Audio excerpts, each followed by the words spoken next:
It's Thursday, August 25th, and the HAN Cruiser is on the road for our fall FCAC tour at Norwalk High School right now, but bringing you a coffee break news update with some of the latest Connecticut headlines, including that Hartford police say a 13-year-old boy driving a stolen car has died in a fiery early morning crash. Hartford Deputy Chief Brian Foley tells the Hartford Current that the crash was reported around 3 a.m. Thursday morning. The severely burned driver was pronounced dead at the scene. Foley says a 15-year-old passenger was taken by a private vehicle to St. Francis Hospital and Medical Center, then transferred to the burn center at Bridgeport Hospital, where he was reportedly alert and conscious. Both the car that crashed and the vehicle that dropped the other victim at the hospital were reported stolen from an apartment complex in Middletown. And authorities say a West Haven woman collected $18,000 in unemployment while working as a dental hygienist in New Canaan. 49-year-old Christine Zampretti of West Haven was arrested August 24th by the Connecticut Unemployment Compensation Fraud Unit for collecting unemployment while simultaneously being paid by a dental hygienist as a dental hygienist in New Canaan.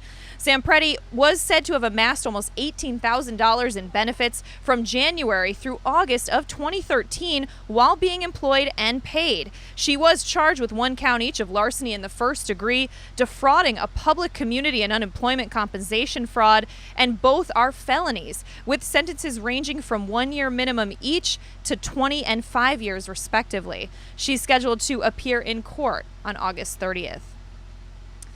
And in other news today, a Shelton resident is upset after his Donald Trump yard signs for the 2016 presidential election were stolen and most recently vandalized with spray paint early Monday morning. Gary Pettinelli of Mayflower Lane said his Trump for President yard signs repeatedly being stolen from his property over the past few months led him to creating a sign that couldn't be stolen.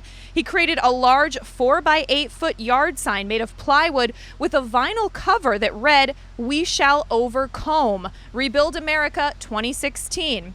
He said on Monday morning between 12 a.m. and 5 a.m., someone came and spray painted it.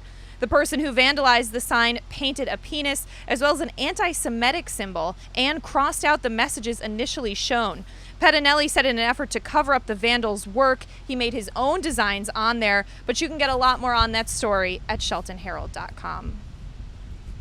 And finally, the longtime Darien Ice Rink is now operating as the Darien Ice House, reopening after a facelift over the summer.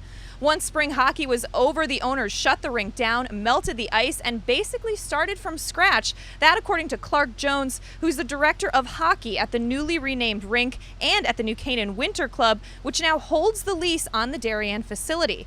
Among the changes was replacement of the refrigeration system, still in the original in a building that was built back in 1973. The lobby at the entrance is also all new with new ceilings, paint, and lighting, but you can get a lot more on that story at DarienTimes.com.